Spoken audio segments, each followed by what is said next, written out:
जय हिंद दोस्तों, welcome to Shaurya classes. आज का हमारा टॉपिक है BA program third year 6 semester का। विषय का नाम है कॉन्फ्लिक्ट एंड पीस बिल्डिंग। जी हाँ, पॉलिटिकल साइंस ये आपका सब्जेक्ट है, संघर्ष और शांति निर्माण। इसकी यूनिट 2 करने जा रहे हैं। यूनिट 2 का सी सेक्शन है और चैप्टर का नाम है आर्थिक संसाधन और सहभाजन संघर्ष। अक्सर देखा गया है कि इस चैप्टर में से आपका एक पूरा का पूरा 20 नंबर का क्वेश्चन बनता है। तो आइए शुरू करते हैं इस चैप्टर में क्या है।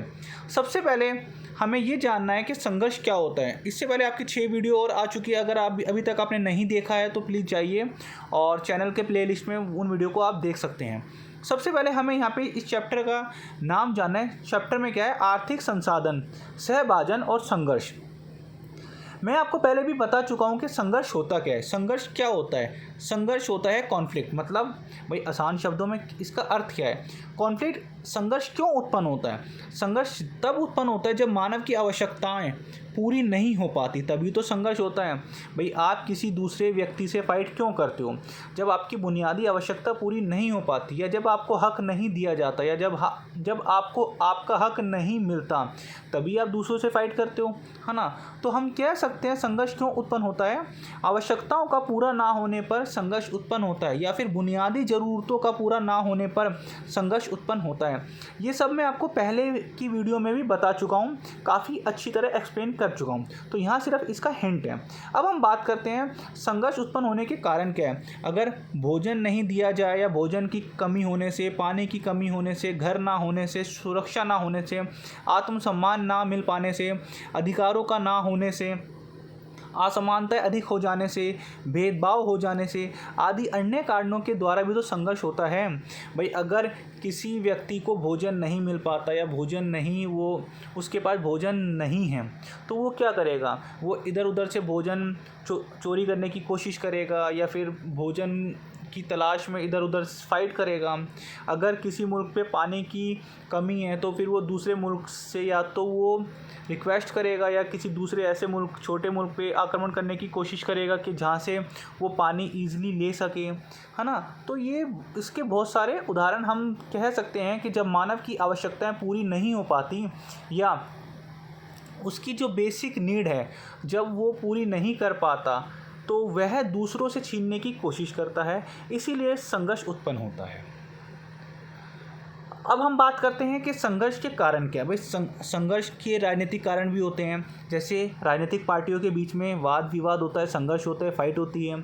जैसे आम आदमी पार्टी है, बीजेपी पार्टी है, कांग्रेस पार्टी है, इनके बीच में तो संघर्ष देखने को मिलता है ना। संघर्ष इनके बीच में किस चीज़ का है? विचारधारा का संघर्ष है ना। तो संघर्ष किसी भी प्रकार का हो सकता है। जैसे राजनीतिक संघर्ष भी हो सकता है, आर्थिक संघर्ष भी हो सकता है, सामाजिक संघर्ष भी हो सकता है, धार्मिक संघर्ष भी हो सकता है, सांस्कृतिक संघर्ष भी हो सकता है, मनोवैज्ञानिक संघर्ष भी हो सकता है। अनेकों प्रकार है, जो कि मैं आपको इनसे पहले वाली वीडियो में भी बता चुका हूँ, काफ़ी अच्छी तरह एक्सप्लेन कर चुका हूँ, है ना। अब हम बात करते हैं इस चैप्टर में क्या है? आर्थिक संघर्ष। संघर्ष क्यों हो रहा है? भाई जब आर्थिक की बात आती है, तो आर्थिक में क्या होता है? पैसे से संबंधित, धन से संबंधित, संसाधन से संबंधित, विकास से संबंधित, तकनीक से संबंधित। भाई कोई भी देश कब अमीर बनेगा? जब उसके पास बहुत सारा धन आ जाएगा, जब वो संसाधनों का अच्छी तरह उपयोग कर पाएगा, जब उसके पास तकनीक होएगी, तभी तो वो अमीर बनेगा। या फिर वो दूसरे गरीब मुल्कों का एक्सप्लॉयटेशन, शोषण करके अमीर बनेगा, है ना। तो यहाँ पे आर्थिक संघर्ष के उत्पन्न होने के कारण क्या है? क्यों आज अमीर और गरीब देशों की खाई काफ़ी बढ़ रही है? इस चैप्टर में हम यही जानने की कोशिश करते हैं। तो आर्थिक संघर्ष में कुछ वो आते हैं जैसे धन से संबंधित वाद विवाद हो गया। इसके साथ साथ संसाधन से संबंधित जो आर्थिक संघर्ष है, उसमें संसाधन भी आ जाएंगे। भाई किसी मुल्क के पास ज़्यादा संसाधन है, तो किसी मुल्क के पास कम संसाधन है। तो जो पावरफुल मुल्क है वो क्या करता है? वो कम संसाधन या ज़्यादा संसाधन वाले जो गरीब मुल्क हैं, उनका शोषण करने की कोशिश करता है। जैसे भारत के ऊपर औपनिवेश किया था इंग्लैंड ने। इसी प्रकार से अब जो अमेरिका ने अनेक मुल्कों पे औपनिवेश करने की कोशिश कर रहा है, अपने राजनीतिक रुतबे को दिखाने के लिए। साथ ही साथ चीन है, आज चीन के पास बहुत सारे संसाधन हैं, उसके बावजूद भी वो दूसरे मुल्कों को आर्थिक रूप से मदद कर रहा है ताकि उनकी भूमि का वो उपयोग कर सके, उनके संसाधनों का उपयोग कर सके। जैसे चीन ने पाकिस्तान को कर्जा दिया हुआ है, चीन ने इंडोनेशिया को दिया हुआ है, अफ्रीका के देशों को भी दिया हुआ है, अनेकों देशों को इतना कर्जा दिया हुआ है ताकि वो उन देशों के संसाधनों का उपयोग कर सकें, है ना। इसी के साथ साथ है विकास और असमानता। भाई आर्थिक संघर्ष क्यों उत्पन्न होता है? धन से संबंधित। किसी देश के पास ज़्यादा धन हो जाता है तो वो और अधिक धन कमाने के चक्कर में गरीब देशों के संसाधनों का मतलब एक्सप्लॉयटेशन करना शुरू कर देता है। इसी के साथ साथ संसाधनों का दोहन से भी संघर्ष उत्पन्न होता है। साथ ही साथ विकास और असमानता, ये जो अमीर और गरीब देशों की जो फाइट होती है, जैसे अभी अफ़गानिस्तान के ऊपर अमेरिका की सेना अफ़गानिस्तान के ऊपर थी, मतलब 10-20 सालों तक वहाँ पे रही थी। अमेरिका ने ही अफ़गानिस्तान की स्थिति को कंट्रोल करने की कोशिश करी थी। तो उस टाइम अफ़गानिस्तान की चंद तालिबानी सेना ने मिलकर अफ़गानिस्तान में अमेरिकी सेना को हटा दिया। क्यों? क्योंकि अफ़गानिस्तान की सेना का मानना था कि ये आर्थिक रूप से मजबूत जो देश अमेरिका है, ये हमारे घर पे आके हमारे संसाधनों का उपयोग कर रहा है। तो एक विकास में जब असमानता आ जाती है, एक तो बहुत डेवलप मुल्क है अमेरिका और अफ़गानिस्तान में कुछ विकास हुआ तक नहीं था, उसके बावजूद भी अमेरिका अफ़गानिस्तान के लोगों के ऊपर अधिकार करने की कोशिश कर रहा था। आप चाहो तो आप अपनी भाषा में कुछ भी उतार सकते हो, पर आंसर आपको कनेक्ट करना भी पड़ेगा। ये सिर्फ अभी हिंट है, ज़्यादा लंबा नहीं होगा, 12-15 मिनट का वीडियो है और चैप्टर इजीली समझ में आ जाएगा। कृपया करके धैर्य बनाए रखिए। आप मुझे कमेंट करके बताइएगा कि अब आपका नेक्स्ट एग्ज़ाम कौन सा है, ताकि हम जल्दी आपके लिए वीडियो लेके आ सकें। और प्लीज़ कमेंट ज़रूर करिएगा, क्योंकि आपके कमेंट हमारे लिए मोटिवेशन का काम करते हैं। लाइक करो मत करो, शेयर करो मत करो, लेकिन यार कमेंट कर देना कि वीडियो से आपको कुछ फ़ायदा हो भी रहा है या फिर नहीं हो रहा। अगला इसका टॉपिक है संघर्ष का आर्थिक आयाम। इस चैप्टर में बेसिकली आपको 2-3 चीज़ें समझनी है कि आर्थिक बोला क्या है, आर्थिक होता क्या है। भाई धन से संबंधित, संसाधनों से संबंधित जो चीज़ें होती है, जब एक अमीर मुल्क और अमीर बनने की कोशिश करता है, वो क्यों करता है? ताकि वो दूसरे मुल्कों के संसाधनों को अपने कंट्रोल में ले पाए। या तो वो राजनीतिक नीतियों से लेगा, या वो उसको कर्जा दे के उस मुल्क को ज़्यादा से ज़्यादा पैसे का लालच दे के, कर्जा दे के अपने अधीन करेगा और उस मुल्क के कच्चे माल को, संसाधनों का उपयोग करेगा। जैसे अभी रिसेंटली चीन ने मालदीव को पानी भी पहुंचाया है और पैसे की मदद करी है ना, ताकि चीन मालदीव के संसाधनों पर अधिकार करे। अब हम बात करते हैं संघर्ष का आर्थिक आयाम। भाई संघर्ष आर्थिक रूप से क्यों होता है? आर्थिक रूप से होता है संसाधनों पर। उदाहरण के लिए अगर हम भारत की बात करते हैं तो भाई जब भारत अंग्रेज़ों का गुलाम था, तो अंग्रेज़ भारत में क्यों आए थे? अंग्रेज़ भारत में व्यापार करने आए थे, लेकिन वो व्यापार की नीति के साथ साथ उन्होंने भारत के संसाधनों पर भी अपना अधिकार करना शुरू कर दिया। भारत के खनिज के ऊपर, भारत में जो पेट्रोल है, कोयला है, प्राकृतिक गैस है, मिट्टी है, जल वायु है, वनस्पति है, भारत की हर एक चीज़ से जहाँ से उनको मुनाफा मिल सके, उन्होंने उन सब के ऊपर अधिकार करना शुरू कर दिया, वर्चस्व करना शुरू कर दिया।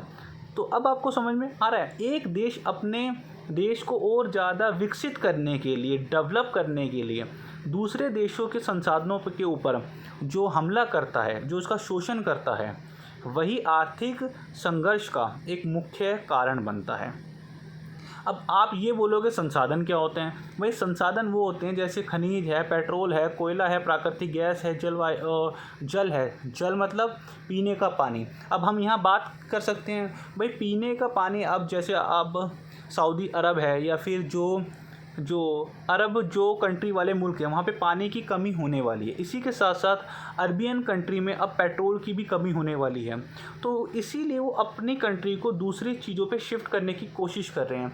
जैसे कि वो अपनी कंट्रीज़ को अब ऐसा बनाने की कोशिश कर रहे हैं ताकि उनके वहाँ पे कुछ सालों बाद अगर पेट्रोल ख़त्म भी हो जाए, तब टूरिस्ट के माध्यम से वहाँ के लोगों का भरण पोषण हो पाए। जी हाँ, अब हम बात करते हैं अर्थव्यवस्था पर वर्चस्व स्थापित करना। बहुत से लोगों को ये समझ में नहीं आता कि अर्थव्यवस्था क्या है।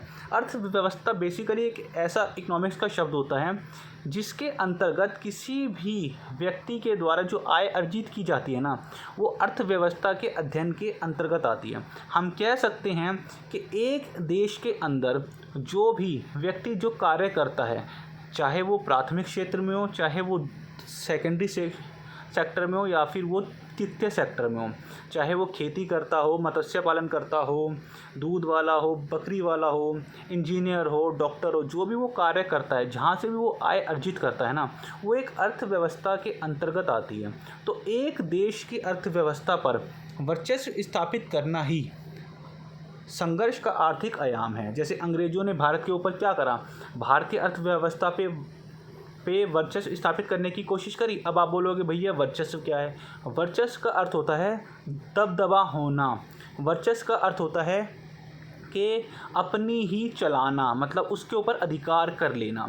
जैसे आज पूरे विश्व पे अमेरिका का दबदबा है, तो भारत पे उस टाइम पे क्या इंग्लैंड का दबदबा था। भाई भारत के ऊपर इंग्लैंड मतलब ब्रिटिश कंपनी ने क्या करा था, भारतीय किसानों के ऊपर अपनी व्यापार की नीति को थोपा था। भारत से कच्चे माल को लेके गए थे, तैयार माल को लेके आए थे, है ना। हर चीज़ के ऊपर उन्होंने भारतीयों के ऊपर अपनी नीतियों को थोपा था। तब ये जो संघर्ष होता है, आर्थिक जो संघर्ष होता है, ज़रूरी नहीं है कि ये सरकार के द्वारा हो, ये दूसरे देशों की गवर्नमेंट के द्वारा भी हो सकता है। दूसरे देशों की ये जो बड़ी बड़ी मल्टीनेशनल कंपनी हैं उनके द्वारा भी तो हो सकता है, आर्थिक एजेंडों के द्वारा। अब जैसे चीन की बड़ी बड़ी कंपनियों ने अगर मालदीव में इन्वेस्ट करा, या फिर अमेरिका की बड़ी बड़ी कंपनियों ने चीन में इन्वेस्ट करा, तो वो इन्वेस्टर के थ्रू भी उस देश को पंगु बना सकते हैं, अपनी नीतियाँ मनवा सकते हैं। अब जैसे इलोन मास्क है, वो भारत में आने की अब कोशिश कर रहा है। शुरू में उसने भारत में आने के लिए वो इतना एग्री नहीं हुआ था, लेकिन जब भारतीय सरकार ने उसकी नीतियाँ नहीं मानी और उसको ये बोला अगर तुम्हें भारत में व्यापार करना है तो अपना प्रोडक्शन भारत में ही खोलना पड़ेगा, तब जाके वो झुका। इट मीन्स क्या है कि अमीर जो लोग हैं या जो अमीर बड़े बड़े संगठन हैं उनके द्वारा भी संघर्ष उत्पन्न किया जा सकता है। अब जैसे उदाहरण के लिए हम बात करते हैं, चीन के द्वारा विभिन्न देशों को कर्जा दिया गया है। अब चीन ने इथोपिया को भी कर्जा दिया हुआ है, जिम्बाब्वे को भी दिया हुआ है, कोंगो को भी दिया हुआ है, पाकिस्तान को भी दिया हुआ है, मालदीव को भी दिया हुआ है, और ना जाने अन्य कितने मुल्कों को कर्जा दिया हुआ है। भाई चीन ने कर्जा क्यों दिया हुआ है? उनको उनसे लालच क्या है? उनको उनसे लालच है उनके संसाधन का। जैसे मालदीव में जैसे मालदीव है, कोंगो है, जिम्बाब्वे है, इथोपिया है, अफ्रीकन मुल्कों में जो भूमि है उस भूमि पे खनिज है, तेल है, मिट्टी है, पहाड़ है, नदियां हैं, जलवायु है और प्राकृतिक संसाधन हैं, कोयला है, लकड़ी है, उनके ऊपर वो अधिकार करके अंतर्राष्ट्रीय स्तर में उस चीज़ का वो उपयोग करेगा। तो उदाहरण के रूप में आपको समझ में आ गया है कि कोई मुल्क किसी दूसरे मुल्क की अगर इकोनॉमिकली हेल्प करता है तो ज़रूरी नहीं है कि ये सारे मुल्क ऐसे ही होते हैं। अब जैसे भारत है, भारत ने भाई श्रीलंका की आर्थिक रूप से मदद करी, बांग्लादेश की मदद करी, नेपाल की मदद करी, तो क्या भारत ने उनकी भूमि को हड़प लिया? क्या भारत ने उनको ये बोला भाई तुम्हारी भूमि का इस्तेमाल हम करेंगे? बिल्कुल नहीं। लेकिन चीन ऐसा कर रहा है। चीन क्यों कर रहा है? ताकि वो और संसाधनों को जुटा सके, वहाँ से अधिक प्रॉफिट कमा सके और अमेरिका जैसी बड़ी कंपनी को, अमेरिका जैसे बड़े अर्थव्यवस्था को टक्कर दे सके। क्योंकि उसे पता है चीन को कि अगर उसे अमेरिका की बराबरी करनी है तो अमेरिका के जितने या तो उसके आसपास उसको अपनी इकोनॉमिकल आर्थिक स्थिति को मजबूत करना पड़ेगा। और यही आर्थिक असमानता के कारण ही संघर्ष उत्पन्न होता है। भाई अमीर और गरीब के बीच में फ़ाइट का मेन मुद्दा क्या है? पैसा ही तो है ना। तो यहाँ पे बोला हुआ है आर्थिक असमानता के कारण ही एक दूसरे देशों के बीच में खाई और बढ़ती चली गई। जैसे अमीर और गरीब देशों के बीच की जो खाई है वो और ज़्यादा बढ़ गई है। क्यों? क्योंकि आर्थिक असमानता है।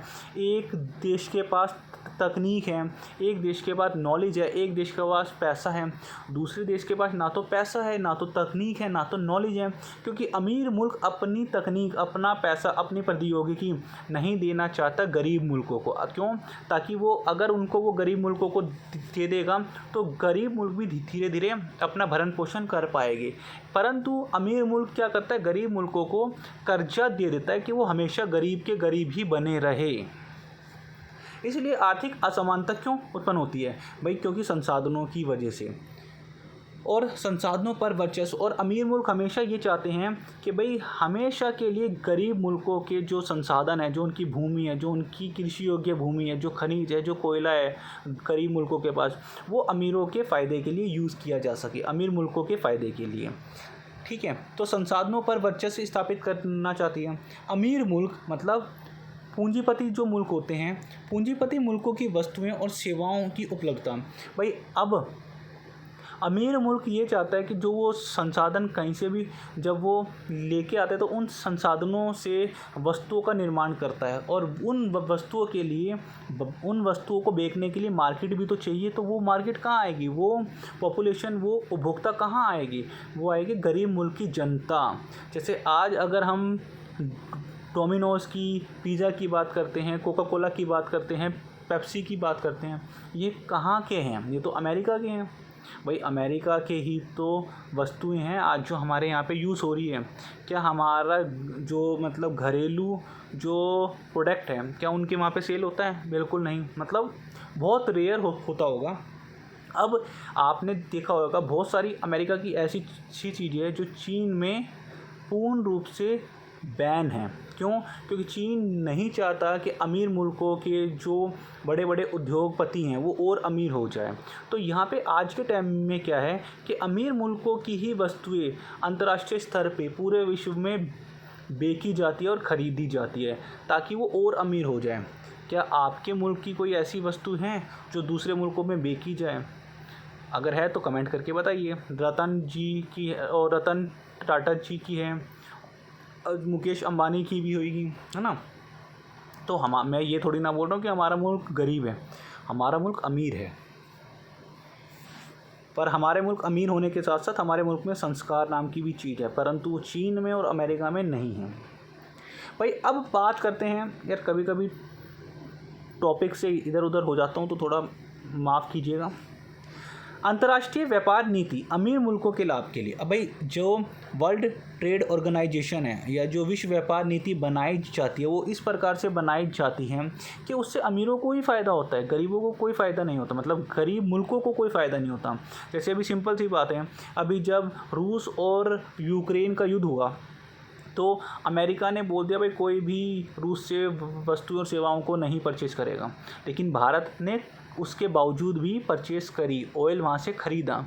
अमेरिका ने भारत को भी आंख दिखाने की कोशिश करी थी कि अगर भाई आप उनसे परचेज़ करोगे तो आपको इकोनॉमिकल सैंक्शन को झेलना पड़ेगा, लेकिन भारत ने ये कहा जब तुमने अपने टाइम पे करा था तो हम भी कर सकते हैं। ठीक है, तो इसी प्रकार से भारत ने अपनी स्वतंत्र विदेश नीति का लाभ उठा के उसने रूस से पेट्रोल ख़रीदा और यूरोप के देशों को बेचना शुरू कर दिया।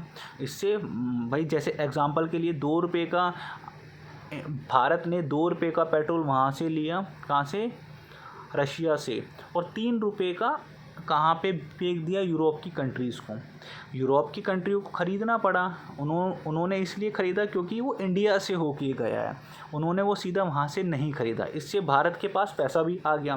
लेकिन यही चीज़ पाकिस्तान भी करने जा रहा था कि भाई हमें भी, पाकिस्तान की सरकार ने ये बोला हम भी वहाँ से रशिया से पेट्रोल ख़रीदेंगे और इनको बेचेंगे। लेकिन अमेरिका ने पाकिस्तान को साफ बोल दिया कि अगर पाकिस्तान ने अगर रशिया से किसी भी प्रकार का व्यापारिक संबंध करा तो उसको आर्थिक मदद बिल्कुल बंद कर दी जाएगी और उस पर आर्थिक सैंक्शन लगा दी जाएगी। उसने भारत पे बोलने की कोशिश करी अमेरिका ने, लेकिन भारत अब एक मजबूत स्थिति में है, इसलिए भारत पे वो आंख नहीं दिखा सका। लेकिन उसने पाकिस्तान को बोला और इसलिए पाकिस्तान अब शांत बैठ गया। तो शायद अब आपको समझ में आ रहा है कि अंतर्राष्ट्रीय स्तर पे जो नीतियाँ बनाई जाती है वो अमीर मुल्कों के फ़ायदे के लिए बनाई जाती हैं, गरीब मुल्कों का इसमें इतना फ़ायदा नहीं होता। अब हम बात करते हैं मुद्रा का वर्चस्व होना। भाई आज के टाइम में जो $1 है वो कम से कम 80 to 83 रुपीज़ का है ना। तो यहाँ पे क्या है, अंतर्राष्ट्रीय स्तर पे जो लेन देन होता है वो मुद्रा जिस मुद्रा के द्वारा होता है वो अमीरों की मुद्रा होती है, या तो वो डॉलर्स में होएगा, या तो वो पॉन्ड्स में होएगा, या तो वो यूरो में होएगा, है ना। तो इसी प्रकार से भारतीय सरकार ने क्या करा, इन अमीर मुल्कों की डॉलर्स को, इन अमीर मुल्कों की मुद्रा जो इनकी करेंसी होती है उसकी वैल्यू को कम करने के लिए ज़्यादातर एशियाई मुल्कों के साथ अब जो व्यापार करने की कोशिश की जा रही है वो भारतीय रुपयों में किए जा रही है, ताकि उन अमीर मुल्कों की जो करेंसी है उसको भारत पे के ऊपर जो उसकी निर्भरता है वो कम की जा सके और भारतीय जो रुपये की वैल्यू को बढ़ाया जा सके। और वैज्ञानिक तकनीक चंद देशों तक ही।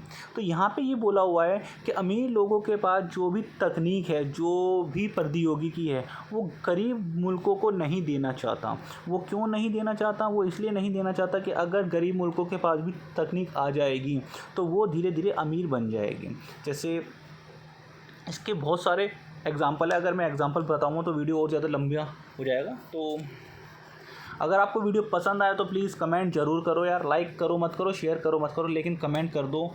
कमेंट से ये हो जाएगा कि आपका चैनल पे होने का एहसास हमें भी हो जाएगा। अब हम बात करते हैं व्यापार की। भाई व्यापार क्या है? भाई जब कोई भी आर्थिक नीति का निर्माण किया जाता है तो वो व्यापार के थ्रू ही तो होगी।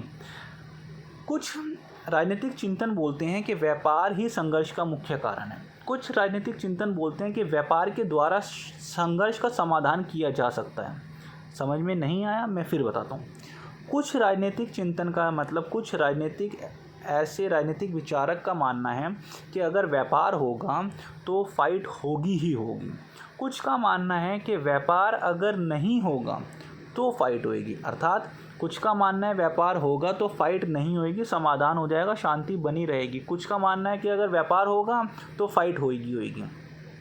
तो उन्हीं चीज़ों को हमें यहाँ पे एक्सप्लेन करना है। जैसे व्यापार संघर्ष समाधान के रूप में, जो ऐसे राजनीतिक चिंतन है जिनका मानना है कि व्यापार जो है वो समाधान के रूप में ही है, मतलब वो शांति लाता है, वो संघर्ष को कम करता है, वो दो देशों के बीच की जो फाइट होती हैं, जो विवाद होता है, व्यापार के द्वारा वो ख़त्म की जा सकती हैं। उनका मानना है कि अगर व्यापार में वृद्धि की जाती है तो संघर्ष समाधान को कम किया जा सकता है। कैसे? उनका मानना है कि अधिक व्यापार होने से शांति को बढ़ावा दिया जा सकता है दो देशों के बीच में। व्यापार होने से एक दूसरे पर विश्वास और ज़्यादा बढ़ जाता है। व्यापार होने से एक दूसरे देशों की आवश्यकताओं की पूर्ति हो जाती है। व्यापार होने से परस्पर संबंध अच्छे होने लगते हैं। व्यापार होने का अर्थ है वैश्वीकरण में वृद्धि, अर्थात एक देश, अब आप ये बोलोगे वैश्वीकरण क्या है? वैश्वीकरण को ही ग्लोबलाइजेशन के नाम से जानते हैं, वैश्वीकरण को ही भूमंडलीयकरण के नाम से जानते हैं। अभी भी समझ में नहीं आया? वैश्वीकरण का अर्थ होता है जब एक देश के लोगों का विश्व के दूसरे देशों के लोगों के साथ जो आयात और निर्यात होता है, चाहे वो वस्तुओं का हो, क्या वो सेवाओं का हो, वो किसी भी चीज़ का हो, तो वो वैश्वीकरण के अंतर्गत आता है। अब आपको समझ में आया? मतलब अगर आप भारत में हो तो आपने आईफोन जो मंगवाया है, या बाहर से कोई चीज़ों को मंगवाया है, या बाहर से कोई इंजीनियर यहाँ पे आया, उसने यहाँ पे अपनी सर्विसेज दी है, तो ये सारा वैश्वीकरण के अंतर्गत आता है। भाई व्यापार होगा तभी तो एक्सपोर्ट और इंपोर्ट होगा, व्यापार होगा तभी तो अच्छे संबंध स्थापित होएंगे, व्यापार होगा तो आवश्यकताओं की पूर्ति होएगी, व्यापार होगा तो एक दूसरे पे विश्वास बना रहेगा, व्यापार होगा तो शांति बनेगी, और व्यापार होगा तो संघर्ष कम हो जाएगा। ये उन राजनीतिक चिंतनों का मानना है कि व्यापार से संघर्ष का समाधान किया जा सकता है। परंतु कुछ ऐसे राजनीतिक चिंतन भी है, उनका मानना है कि व्यापार नहीं होना चाहिए, क्योंकि व्यापार होने से संघर्ष बढ़ जाता है, अमीर और गरीब के बीच की खाई बन जाती है। तो इसी प्रकार से ऐसे 4 प्रस्ताव हैं, उनका मानना है कि व्यापार शांति को प्रोत्साहन करता है। भाई एक व्यक्ति है, उनका नाम है डोमेके के द्वारा व्यापार में वृद्धि के द्वारा संघर्ष का समाधान किया जा सकता है। तो व्यापार से संबंधित 4 प्रस्ताव हैं जो कि अलग अलग हैं। पहला प्रस्ताव है व्यापार शांति को प्रोत्साहन करता है। ये उदारवादियों के अनुसार उनका मानना है, उदारवादी एक विचारधारा है, जैसे गांधीवादी विचारधारा है ना। अब भाई गांधी के विचारों को गांधीवादी विचारधारा बोल दिया। ऐसे आधुनिक लोग, जो आधुनिक मनुष्य हैं, जिनकी सोच मतलब न्यूटन होती है, मतलब जो मतलब स्त्री पुरुष दोनों को अधिकार देने के पक्ष में होते हैं, उनका मानना है कि अमीर गरीब कुछ नहीं होता। मतलब ये अगर गरीब व्यक्ति है तो अपनी वो मेहनत से अमीर हो सकता है ना। तो इस प्रकार से तो उदारवादी व्यक्तियों के अनुसार व्यापार के द्वारा शांति को प्रोत्साहित किया जा सकता है। अर्थात अगर 2 देशों के बीच में व्यापार होता है तो उससे संघर्ष समाप्त होने की कोशिश की जा सकती है और शांति को बढ़ावा दिया जा सकता है। भाई ठीक है, समझ में आ गया। अब दूसरे जो व्यक्ति हैं दूसरे प्रकार के, उनका मानना है व्यापार समहित हो तो, मतलब मुझे समझ में नहीं आया। इसका अर्थ है दूसरे प्रकार के लोगों का मानना है कि अगर व्यापार में जो लाभ एक समान हो, जैसे नव मार्क्सवादियों के अनुसार, जैसे यहाँ पे था ना, उदारवादियों के अनुसार मानना है कि व्यापार से शांति का निर्माण किया जा सकता है, संघर्ष को समाप्त किया जा सकता है। उसी प्रकार से नव मार्क्सवादियों के अनुसार, उनकी विचारधारा के अनुसार व्यापार अगर एक समान हो तो मतलब एक समान लाभ होना चाहिए। जैसे भारत और अमेरिका के बीच में अगर व्यापार होता है तो भारत को जितना प्रॉफिट अमेरिका को, उतना ही कम से कम प्रॉफिट भारत को होना चाहिए, तब तो व्यापार अच्छा है। और अगर उससे कम प्रॉफिट हो रहा है तो वो विषम हो जाता है, तो वहाँ पे संघर्ष की ओर वो ले जाता है। तो ये है नव मार्क्सवादियों के अनुसार। भाई कार्ल मार्क्स की विचारधारा को ही मार्क्सवादी विचारधारा के नाम से जाना जाता है। उनका मानना है कि अगर व्यापार एक समान है, सममित हो तो मतलब एक समान हो तो शांति को बढ़ावा दिया जाता है। लेकिन असमान हो तो भाई सिंपल सी बात है, अगर एक बाप अपने 2 बेटे में अपनी प्रॉपर्टी को असमान वितरित कर देता है, एक को ज़्यादा पैसे दे देता है और घर ज़्यादा बड़ा दे देता है, एक को छोटा, तो उनके बीच में फ़ाइट तो होनी है। अगर दोनों को वो इक्वल ही दे देगा तो फ़ाइट होनी ही नहीं है, सिंपल सी बात है। तो यहाँ पे ये एग्जांपल लिख के मत आना, नहीं कल को आप लोग मेरे को बोलो कि सर हमने तो ये लिख दिया और फिर मार्क्स वार्क्स आए नहीं। तो अगर वीडियो पसंद आए तो प्लीज़ कमेंट कर दो। क्या कह रहे हो, नहीं करोगे? चलो वो आपके ऊपर है। व्यापार संघर्ष, अब भाई 2 पॉइंट तो बता दिए। 3rd पॉइंट के अनुसार क्या है, मार्क्सवादी व लेनिनवादी विचारधारा के अनुसार, हाँ जी, मार्क्सवादी या लेनिनवादी विचारधारा के अनुसार कुछ व्यक्तियों का मानना है, कुछ समूह का मानना है कि व्यापार संघर्ष में वृद्धि करता है। अभी हमने जानना है कि व्यापार के द्वारा संघर्ष और शांति का निर्माण होता है। दूसरे के हमने जाना व्यापार एक समान हो तो अच्छा है, अगर एक समान ना हो तो वो शांति नहीं, वो संघर्ष उत्पन्न करता है। तीसरे विचारधारा वाले व्यक्ति बोलते हैं समूह कि व्यापार होने मतलब व्यापार संघर्ष में वृद्धि करता है। इनका मानना है कि व्यापार ही नहीं होना चाहिए। इनके अनुसार एक देश दूसरे देश पे अगर व्यापार करता है तो उनका वो ये बताता है कि इतिहास इस बात का गवाह है कि औपनिवेशवाद और साम्राज्यवाद, मतलब अगर एक देश दूसरे देश पे व्यापार करता है तो वो धीरे धीरे उस देश पे औपनिवेश कर लेता है और अपने साम्राज्य को बढ़ा लेता है। उदाहरण के लिए भारत पर, जी हाँ, जिस प्रकार से इंग्लैंड की कंपनी भारत में आई थी, व्यापार करने आई थी, लेकिन धीरे धीरे उन्होंने अपना औपनिवेश यहाँ पे स्थापित कर लिया, अपना साम्राज्य यहाँ स्थापित कर लिया और ज़्यादातर पूर्वी एशिया के जितने मुल्क थे उनके ऊपर उन्होंने व्यापार के थ्रू ही अपना औपनिवेश और साम्राज्य स्थापित कर दिया। अब आप ये बोलोगे औपनिवेश क्या होता है? औपनिवेश होता है जब एक देश का किसी दूसरे देश के ऊपर प्रशासनिक रूप पे मतलब एडमिनिस्ट्रेशनरी जो अधिकार हो जाता है, मतलब एक देश की नीतियाँ दूसरे देश के लोगों के ऊपर जब थोपी जाती हैं तो वो औपनिवेशवाद हो जाता है, जैसे भारत के ऊपर इंग्लैंड ने किया था। अब ये साम्राज्यवाद किस प्रकार का है? भाई साम्राज्यवाद ये सैन्य बल के द्वारा भी तो हो सकता है। सैन्य बल के द्वारा मतलब फौज के द्वारा हो सकता है और बाज़ारों के द्वारा भी तो हो सकता है। जैसे एक देश के प्रोडक्ट दूसरे देशों पे बहुत ज़्यादा देखने को मिलते हैं। अगर हम बात करें भारत और पाकिस्तान की, तो भारतीय प्रोडक्ट की पाकिस्तान में भरपूर मांग है, लेकिन अब पाकिस्तान ने खुद भारतीय प्रोडक्ट को बंद कर दिया और भारत ने भी वहाँ पे अपने प्रोडक्ट भेजने बंद कर दिए, है ना। तो यहाँ पे क्या है कि बाज़ारों के द्वारा भी संघर्ष उत्पन्न हो जाता है। अगर एक देश के अमीर देशों की वस्तुएं ही बाज़ारों में उपलब्ध हैं, गरीब देश को उभारने के लिए और विकास करने के लिए जब बाज़ार ही नहीं मिलेंगे तो वहाँ पे असमानता तो आनी है। इसके साथ साथ है नियंत्रण करके, बल का उपयोग कर के, जी हाँ, इन सभी के द्वारा ही व्यापार जो है वो संघर्ष में वृद्धि करता है। कैसे? पूंजीपति मुल्क, जो बड़े बड़े मुल्क हैं, जो बड़े बड़े अमीर कंट्री हैं, वो बाज़ारों पे अपना नियंत्रण कर लेती हैं। बड़ी बड़ी मल्टीनेशनल कंपनियां मॉल खोल के अपने प्रोडक्टों को मार्केट में इस तरह फैला देते हैं कि गरीब मुल्कों के प्रोडक्ट नहीं बिक पाते हैं। ठीक है, अब इसके बाद है फोर्थ पॉइंट। इसमें ये बताने की कोशिश की गई है कि व्यापार संघर्ष के लिए अप्रासंगिक हैं।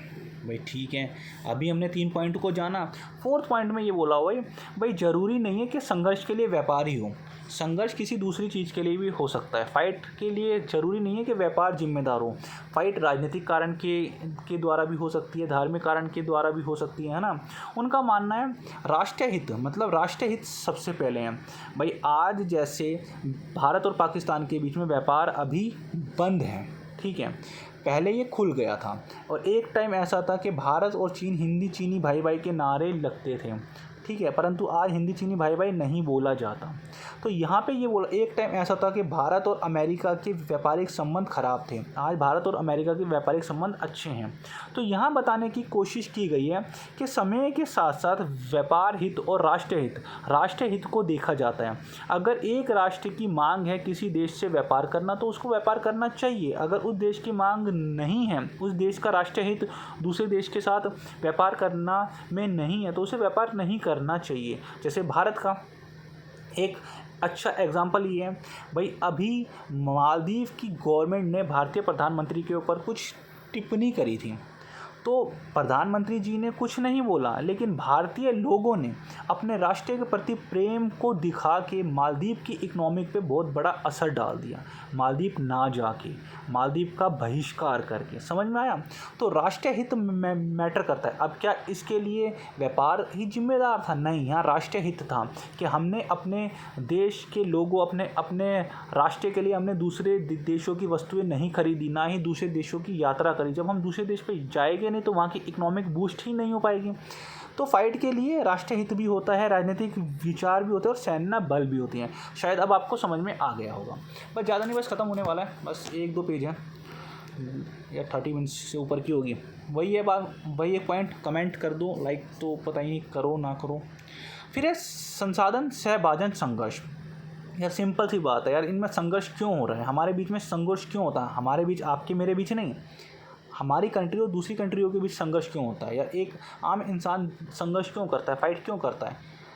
भाई वो फाइट क्यों करता है? जब उसकी बेसिक आवश्यकताएं पूरी नहीं होएगी। जैसे खनिज, एक देश को खनिज नहीं मिल पाएगा, पेट्रोल नहीं मिल पाएगा, कोयला नहीं मिल पाएगा, प्राकृतिक गैस नहीं मिल पाएगी, मिट्टी, जल, वायु, लकड़ी आदि वनस्पति भौतिक वस्तुएं, जब उन सब चीज़ों का एक मुल्क में कमी होएगी तभी तो वो दूसरे मुल्क पे आक्रमण करेगा उस कमी को पूरा करने के लिए।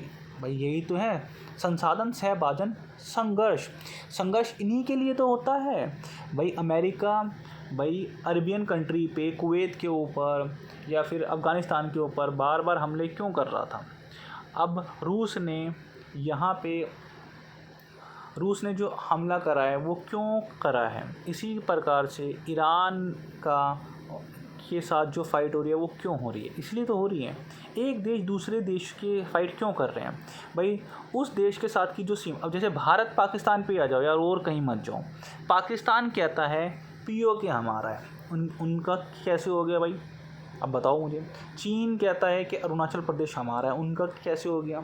चीन इसलिए बोलता है क्योंकि अरुणाचल प्रदेश में जो प्राकृतिक संसाधन है वो चीन उनका यूज़ करना चाहता है ना। तो पानी के ऊपर भी, संसाधन के ऊपर भी, भूमि के ऊपर भी, जंगलों के ऊपर भी, हर चीज़ के ऊपर अब फाइट होती है। अब संघर्ष का मेन कारण क्या है भाई? संघर्ष का मेन कारण है आर्थिक कारण है, क्योंकि वस्तुएं और सेवाओं की मांग पूरी करना है भाई। कि अब हर एक मुल्क में पॉपुलेशन बढ़ रही है, उस पॉपुलेशन को पूरा करने के लिए सरकार के उस पॉपुलेशन की मांगों को पूरा करने के लिए सरकार के ऊपर प्रेशर आ रहा है भाई। जिस देश में वस्तुओं की कीमतों में वृद्धि हो जाएगी तो उस देश में जब इलेक्शन होएगी या कुछ भी होता है तो लोग उस देश में आंदोलन करना शुरू कर देंगे। उस देश की गवर्नमेंट क्या करेगी? फिर दूसरे देशों से या तो हेल्प मांगेगी, अगर हेल्प नहीं मांग सकती तो वो दूसरे देशों के ऊपर फाइट करेगी, उनके संसाधनों का इस्तेमाल करने की कोशिश करेगी। अमीर मुल्क तो ये ईजिली कर लेगी, लेकिन गरीब मुल्क कहाँ से करेगा? नहीं कर पाएगा। तो आर्थिक वैश्वीकरण के द्वारा वस्तुओं और सेवाओं की मांग अब काफ़ी अधिक हो गई है। उस मांग को पूरा करने के लिए अधिक से अधिक भूमि का, अधिक से अधिक प्राकृतिक संसाधनों का दोहन किया जा रहा है। मतलब ज़्यादा से ज़्यादा जंगलों को काटा जा रहा है, ज़्यादा से ज़्यादा प्राकृतिक गैस का इस्तेमाल किया जा रहा है, ज़्यादा से ज़्यादा कोयले का इस्तेमाल किया जा रहा है, ज़्यादा से ज़्यादा भूमि पे मॉल बनाया जा रहा है ना। मतलब इतनी, मतलब अब जहाँ पे खेती होएगी उस भूमि पे अगर मॉल बना दिया जाएगा तो यार खेती कहाँ होएगी? ठीक है।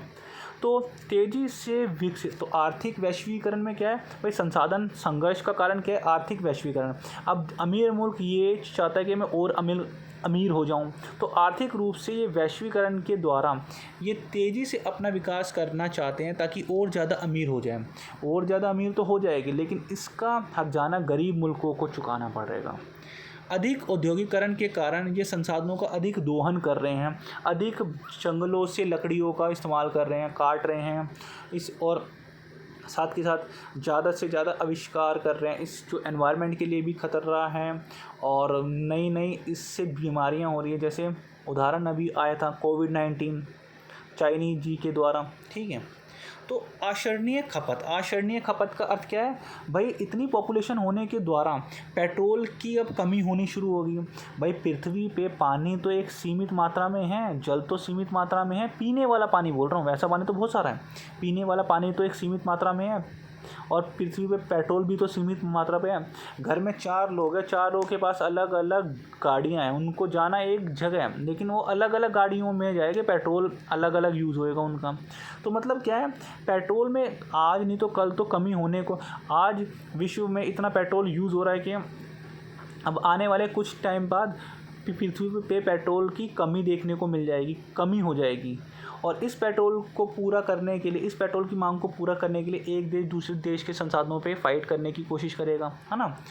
तो पेट्रोल की कमी के द्वारा भाई पेट्रोल की कमी हो रही है, इसलिए तो क्योंकि पॉपुलेशन ज़्यादा हो रही है और ये ज़्यादा से ज़्यादा यूज़ कर रहे हैं। और गैस की कमी हो रही है, गैस की कमी होने से इनकी खपत हम बहुत ज़्यादा यूज़ कर रहे हैं भाई। हमें अपनी आने वाली पीढ़ियों के लिए भी तो छोड़ना है कुछ ना कुछ पेट्रोल।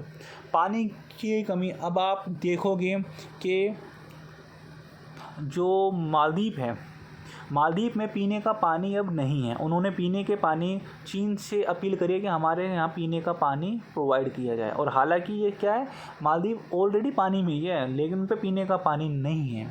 तो क्या है, धीरे धीरे पीने का पानी के लिए भी अब फाइट होने शुरू हो जाएगी। जैसे अरबियन कंट्री है, वहाँ पे फाइट तो नहीं होती, लेकिन वहाँ पे पानी नहीं है पीने का। तो ये क्या है, अगर हम ये सब चीज़ों को ऐसे ही लुटाते रहेंगे तो आने वाले टाइम में ये हमें नहीं मिलेगी और इनके ऊपर और ज़्यादा फाइट होनी शुरू हो जाएगी भाई। इतनी जनसंख्या वृद्धि हो रही है, इन जनसंख्या वृद्धि के कारण एक अनुमान है कि 2050 तक 9.3 अरब होने का अनुमान, मतलब पूरे विश्व की आबादी 9.3 अरब होने का अनुमान है सन 2050 तक। अब इतनी ज़्यादा पॉपुलेशन के लिए हमें पेट्रोल भी चाहिए, रोटी भी चाहिए, कपड़ा भी चाहिए, मकान भी चाहिए, गैस भी चाहिए, पानी भी चाहिए। लेकिन अगर वो गरीब मुल्क हैं तो उसको ये कुछ नहीं मिलेगा, उसका काम होएगा सिर्फ अमीर मुल्कों की सेवा करना।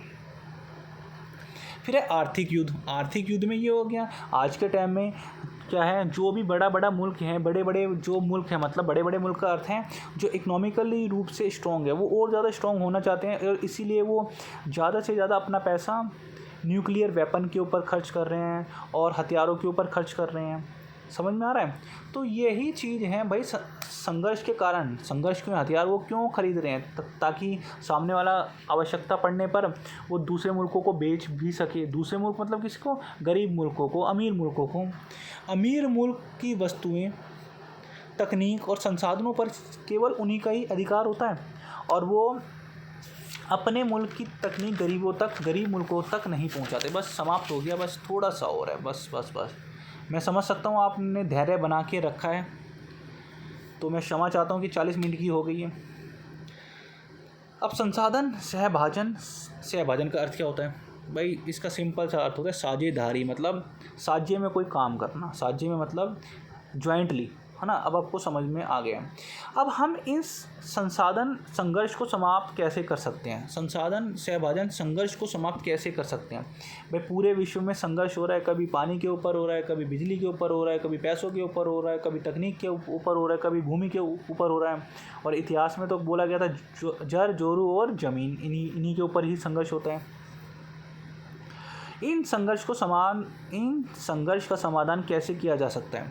विशेष आर्थिक क्षेत्रों का विकास, मतलब अंतर्राष्ट्रीय स्तर पर सभी मुल्कों के साथ एक बैठक की जाए और ये बताया जाए कि भाई आने वाले समय में ये ऐसे ऐसे मुद्दे हैं और इन मुद्दों पे हमें आराम से शांति प्रिय तरीक़ों से बैठ के समाधान करना चाहिए।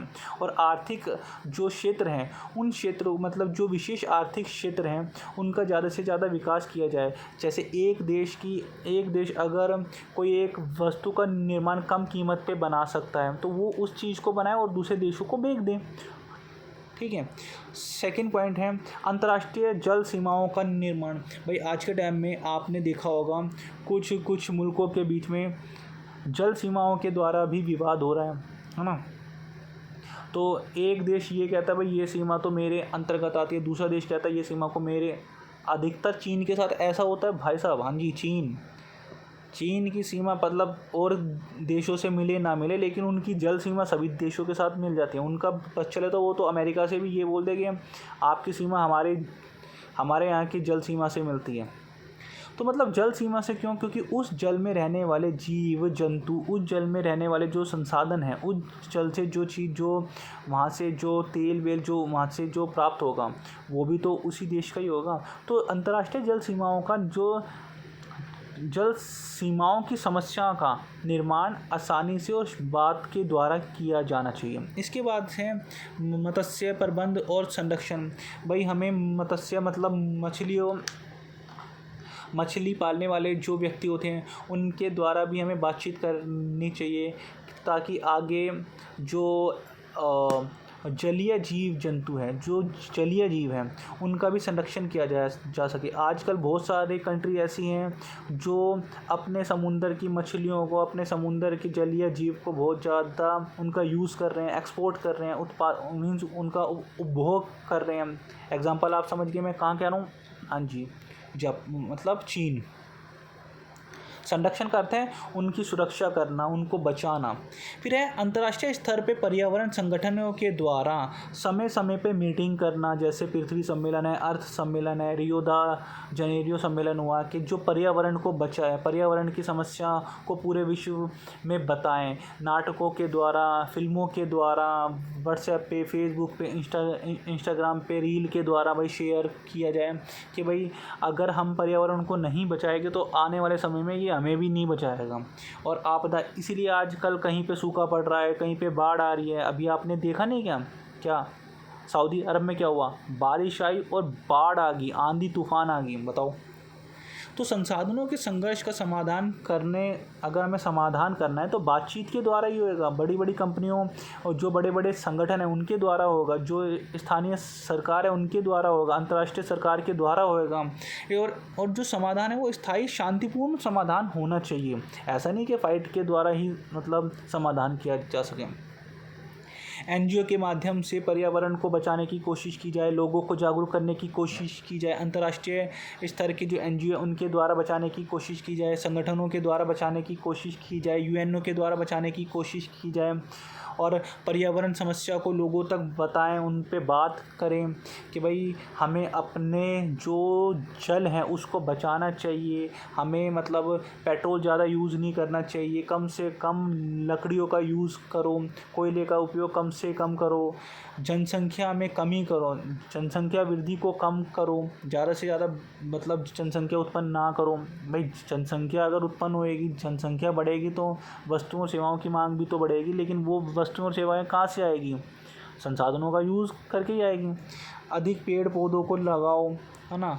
तो भाई ये सब चीज़ें बहुत सिंपल चैप्टर है। अगर वीडियो आपको पसंद आए तो प्लीज़ लाइक कीजिएगा, शेयर कीजिएगा, कमेंट कीजिएगा, यार कमेंट ज़रूर कर दो। और आप मुझे शेयर करके बताओ कि और कमेंट करके बताओ आपका नेक्स्ट एग्ज़ाम कौन सा है। तब तक के लिए जय हिंद, जय भारत।